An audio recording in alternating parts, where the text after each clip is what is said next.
Yang jadi masalah, hutang global itu naik 3 kali lipat jumlahnya dari jumlah GDP atau pendapatan income ya dari global economy. Bayangin naik 3 kali lipat, dan ketika mereka berhutang ya pada saat itu hutangnya dengan bunga yang relatif lebih rendah. Dan sekarang sudah lumayan nih karena sempat ada kasus inflasi ya tahun lalu sehingga mereka berbondong-bondong naikin suku bunga, dan akhirnya interest expense daripada hutang tersebut tentunya akan naik.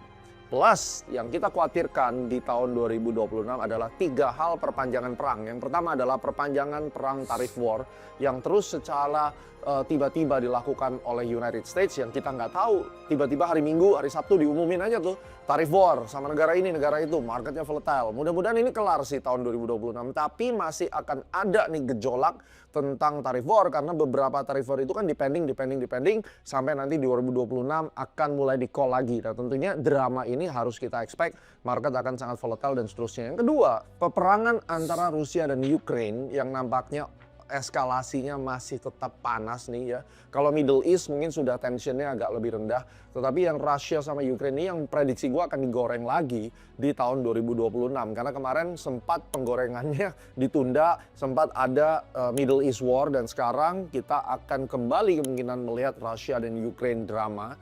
Dan yang ketiga adalah peperangan antara China terhadap Taiwan. Nah, yang nantinya juga akan melibatkan Jepang. Ada ceritanya nih, kenapa Jepang terlibat? Itu konspirasi teori pada dasarnya. Kalau kalian lihat, ada problem dengan Japanese yen sebenarnya. Ini nanti akan berhubungan dengan carry trade yang terjadi antara US dollar dan Jepang yen. Gua nggak akan bahas terlalu detail, tetapi kalian harus lihat, kalian boleh riset sendiri. Ada problem yang terjadi di Jepang yen ini yang akan menyebabkan gejolak dari emerging market. Yang pada dasarnya ini juga akan menjadi masalah dengan hubungan kita terhadap US dollar. Jadi Jepang ikut-ikutan itu ada maknanya, nggak hanya sekedar mereka itu hanya ikut-ikutan antara peributan China dengan Taiwan. Ini semua berhubungan dengan mata uang mereka yang mereka akan mulai goreng-goreng di tahun 2026.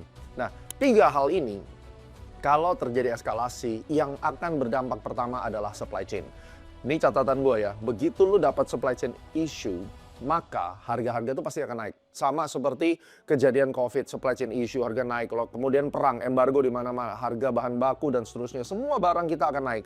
Kalau barang sudah naik, maka yang terjadi adalah cost push inflation karena harga bahan bakunya naik, inflasi yang akan naik. Ketika inflasinya naik, bunga-bunganya juga harus dinaikkan untuk menekan inflasi. Nah, ketika bunga dinaikkan, tidak ada cara lain menurunkannya karena inflasi sudah tiba, dan kita nggak tahu nih inflasi yang mana dulu nih yang bakal bleeding.